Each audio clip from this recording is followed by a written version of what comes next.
Puji Tuhan, Bapak Ibu, Saudara sekalian yang Tuhan kasihi, berjumpa lagi kita pada kesempatan renungan saat ini. Sebelum kita masuk dalam berita firman Tuhan, kita tunduk kepala, kita berdoa sebentar.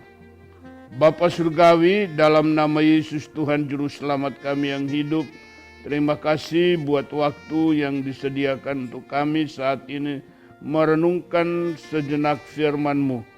Tanamkan dalam hati kami semua, dalam urapan kuasa Roh-Mu yang kudus, agar supaya kami mampu menghidupinya. Terpuji nama-Mu Bapa kekal selama-lamanya. Dalam nama Tuhan Yesus, kami berdoa dan sambut renungan firman-Mu saat ini. Haleluya. Amin.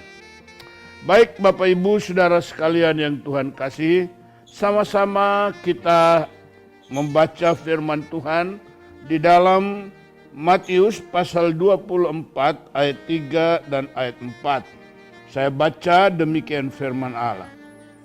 Ketika Yesus duduk di atas bukit Zaitun, datanglah murid-muridnya kepadanya untuk bercakap-cakap dengan sendirian dengan dia. Kata mereka, "Katakanlah kepada kami, bila manakah itu akan terjadi? Dan apakah tanda kedatangan-Mu dan tanda kesudahan dunia?" Jawab Yesus kepada mereka, "Waspadalah, supaya jangan ada orang yang menyesatkan kamu." Jadi rupanya Yesus punya kebiasaan yang baik yang selalu dilakukannya, yaitu duduk bersama-sama dengan murid-muridnya, mereka ngobrol. Dan obrolan kali ini menjurusnya kepada hari-hari terakhir. Dan oleh karena itulah maka murid-murid terpancing untuk bertanya. Mereka berkata, "Katakanlah kepada kami, bila manakah itu akan terjadi dan apakah tanda kedatangan-Mu dan tanda kesudahan dunia?" Nah Bapak Ibu Saudara sekalian yang Tuhan kasihi, sudah pasti murid-murid mereka ingin tahu jelas. Karena ini berbicara tentang perkara-perkara besar. Ini bukan hal yang sederhana. Tetapi ini hal yang begitu besar, kesudahan dunia. Siapa yang tidak ngeri kalau mendengar berita tentang kesudahan dunia? Artinya semua akan tamat. Yang kita saksikan, yang kita lihat begitu hebat, begitu megah, begitu mewah. Dan pada akhirnya itu akan lenyap. Bicara tentang kesudahan, semua akan menjadi selesai. Maka semua orang pasti ngeri. Oleh karena itulah maka murid-murid bertanya, "Beritahukan kepada kami, bila manakah itu akan terjadi? Dan apakah tanda kedatangan?" Bapak Ibu Saudara sekalian yang Tuhan kasih, ini yang seharusnya kita pahami dengan baik. Bahwa dunia ini tidak selamanya kita miliki. Ini sudah seringkali diucapkan, dikatakan, dihotbahkan. Saudara, bahwa dunia ini, hati kita jangan terikat kepada dunia ini. Kenapa? Karena dunia ini akan berakhir. Dunia ini akan selesai. Dunia ini akan sampai kepada kesudahannya. Ada akhirnya. Oleh karena itulah hati kita jangan terikat dengan perkara-perkara dunia. Biarlah hati kita selalu tertuju kepada Tuhan. Tertuju kepada perkara-perkara yang di atas, di sorga. Kita memang masih hidup di dalam dunia. Tapi ingat, dunia ini sementara menuju kepada kesudahannya.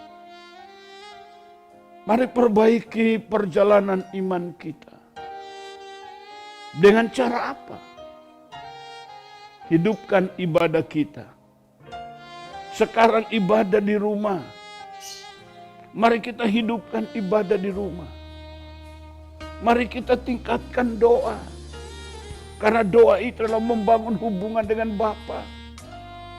Kalau kita hubungan dengan Bapa baik, harmonis, saya percaya kita akan berkata seperti Paulus.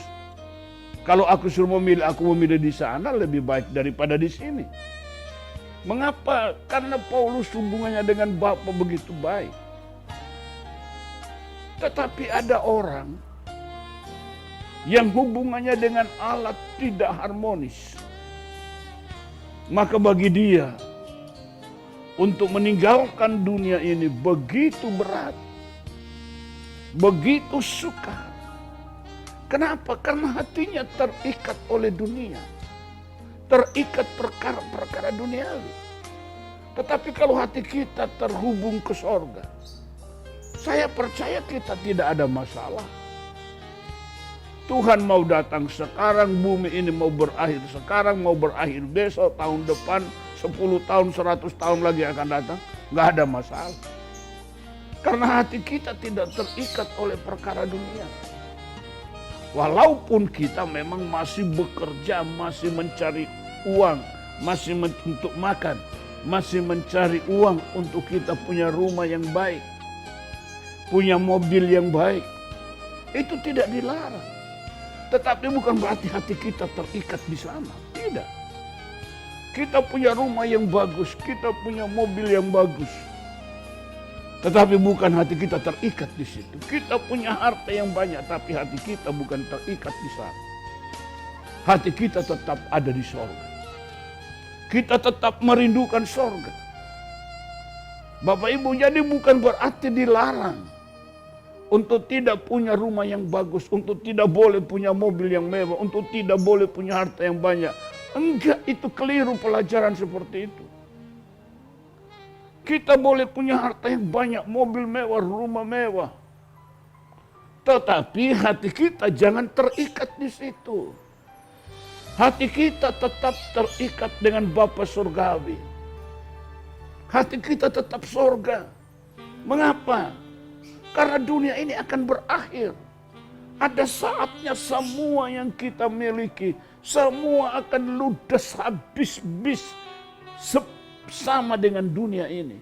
Berakhir. Bapak Ibu, oleh karena itu Yesus ingatkan pada mereka. Ayat 4 saya baca. Jawab Yesus kepada mereka, waspadalah supaya jangan ada orang yang menyesatkan kamu. Hati-hati.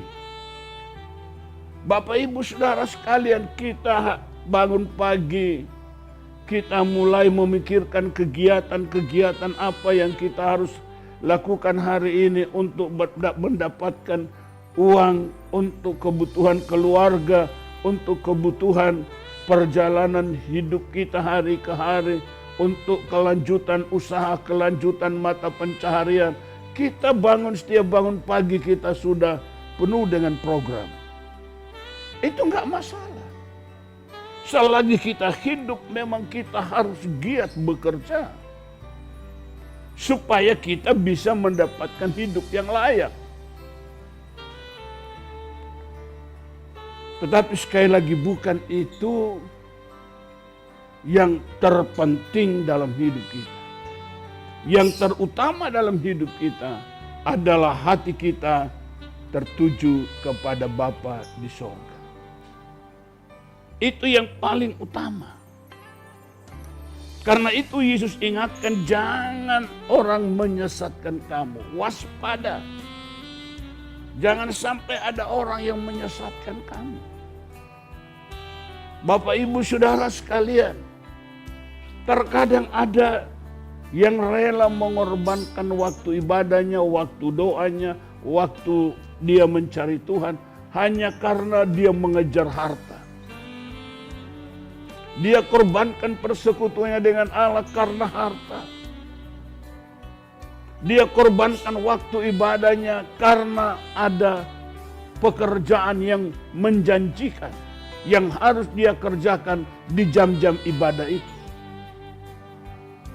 Hati-hati, waspada kata Yesus. Karena ada orang yang mau menyesatkan kita. Sama seperti pada waktu bangsa Israel. Ketika mereka mau dibawa keluar dari Mesir, dari perbudakan. Apa yang dilakukan, mereka dibikin sibuk. Sehingga tidak ada waktu bagi mereka untuk beribadah. Tidak ada waktu bagi mereka untuk membangun hubungan dengan Allah, dengan doa. Mereka sibuk hari ke hari. Bapak, Ibu, Saudara sekalian, kita hidup pada hari terakhir. Di penghujung akhir zaman. Mari kita saling menguatkan satu dengan yang lain. Saling meneguhkan satu dengan yang lain. Apalagi kita di tengah-tengah menghadapi keadaan yang saat-saat ini sangat menakutkan, yaitu virus corona. Yang sudah memakan korban sekian ribu. Bapak, Ibu, Saudara sekalian, Tuhan kasih. Di tengah-tengah kondisi seperti ini, sehingga semua kegiatan di luar kalau boleh dihentikan. Agar supaya ada pemutusan virus corona ini. Tetapi tidak mungkin. Semua harus berhenti. Karena ekonomi harus berputar terus. Kebutuhan harus terus terpenuhi. Oleh karena itulah dengan cara-cara yang bijak, pemerintah mengambil kesimpulan-kesimpulan untuk mengadakan pembatasan dari kegiatan-kegiatan masyarakat. Untuk apa? Untuk kepentingan bersama. Bapak, Ibu, Saudara sekalian yang Tuhan kasih. Mari kita perhatikan hal-hal seperti ini adalah tanda-tanda. Isyarat-isyarat yang Allah berikan agar supaya umat Tuhan membangun hubungannya dengan Allah. Tidak lagi kalau ada waktu. Tidak lagi sederhana. Tetapi betul-betul dengan penuh kesadaran membangun hubungan dengan Bapa. Karena ini sudah masa terakhir. Ini sudah mau mendekati dengan kesudahan dunia. Segala yang kita tumpuk kumpulkan, semua itu akhirnya akan kita tinggal. Harta yang kita kumpul tidak mampu menolong kita. Pikiran saya masih jernih mengingat sebuah tulisan dari seorang anak perempuan dari seorang miliuner Turki. Dia berkata, kami kaya raya. Tetapi ayah saya meninggal dunia hanya karena tidak mendapatkan sesuatu yang tidak perlu dibeli. Yaitu oksigen, udara. Udara nggak usah dibeli. Uang yang bertumpuk-tumpuk yang dia kumpulkan nggak ada gunanya. Akhirnya dia meninggal karena tidak bisa menghirup udara. Kurang oksigen. Bapak, Ibu, Saudara sekalian, kita lihat saat-saat ini. Bicara tentang oksigen, saya ini sudah suruh cari beberapa rekan-rekan gereja. Ayo cari beberapa jemaat, ayo cari oksigen. Gereja harus punya stok oksigen. Untuk apa? Bukan untuk saya. Untuk menolong anggota-anggota jemaat yang mungkin terpapar dengan COVID. Tetapi mereka sudah ngap-ngapan karena tidak ada oksigen. Sementara mau lari rumah sakit semua penuh. Mau beli dari rumah sakit tidak ada lagi oksigen. Bapak, Ibu, Saudara sekalian. Sehingga kami berinisiatif di gereja harus ada, dan puji Tuhan. Dapat beberapa botol oksigen. Dan beberapa orang lah yang kita drop oksigen untuk menolong. Bapak Ibu Saudara sekalian, itu usaha pertolongan awal dari gereja. Saudaraku, orang bisa punya uang banyak, harta banyak, tetapi hari-hari ini mau beli oksigen, nggak ada. Saya berapa tempat keliling sampai ke Sidoarjo. Saudara, marilah kita mau mengerti kondisi sekarang. Ini kondisi genting. Saudara, ini Tuhan izinkan supaya anak-anak Tuhan melihat ke atas. Bahwa pertolongan bukan lagi oksigen, pertolongan bukan lagi semua vitamin-vitamin. Karena kadang di pasaran habis vitaminnya. Saudara, tetapi supaya anak-anak Tuhan mengangkat muka ke atas, melihat kepada Tuhan, menyerah kepada Allah, bahwa masih ada penolong, yaitu Allah. Yesus Kristus Tuhan yang sudah mati untuk kita, Dia siap menolong kita. Di tengah-tengah kondisi seperti ini. Oleh karena itulah Bapak Ibu Saudara sekalian, janganlah hatimu terikat oleh harta dunia. Tapi biarlah hati kita penuh mencintai Tuhan dalam segala keadaan kita. Tuhanlah biar segala-galanya dalam hidup kita. Sekali lagi saya ingatkan, kita hidup di hari terakhir. Mungkin Anda punya banyak harta, tapi jangan andalkan hartamu. Andalkan Tuhan. Karena harta itu nanti tidak akan bisa menolong. Bapak Ibu Saudara sekalian yang Tuhan kasih, saya tidak akan perpanjang renungan ini. Tapi hari-hari berikutnya kita akan terus bertemu untuk kita mendengar arahan-arahan firman Allah. Waspada, jangan sampai ada orang yang menyesatkan kamu. Karena kita sudah ada di penghujung hari terakhir. Dunia ini akan sampai kepada kesudahannya. Kalau dunia sudah sampai pada kesudahannya, istilahnya kiamat. Mau kemana kita lari? Hanya bisa lari kepada Yesus. Larilah kepada Tuhan. Oleh karena itulah Bapak Ibu Saudara sekalian yang Tuhan kasih, saya ajak kita bersama berdoa. Kita tunduk kepala. Kemuliaan, pujian, hormat hanya bagi-Mu Bapa kami persembahkan, karena Engkaulah yang layak dipuja dan disembah. Engkaulah yang menyelamatkan umat-Mu, dan Engkau pula lah yang membawa kami kepada kemenangan. Terpuji nama Tuhan kekal selamanya.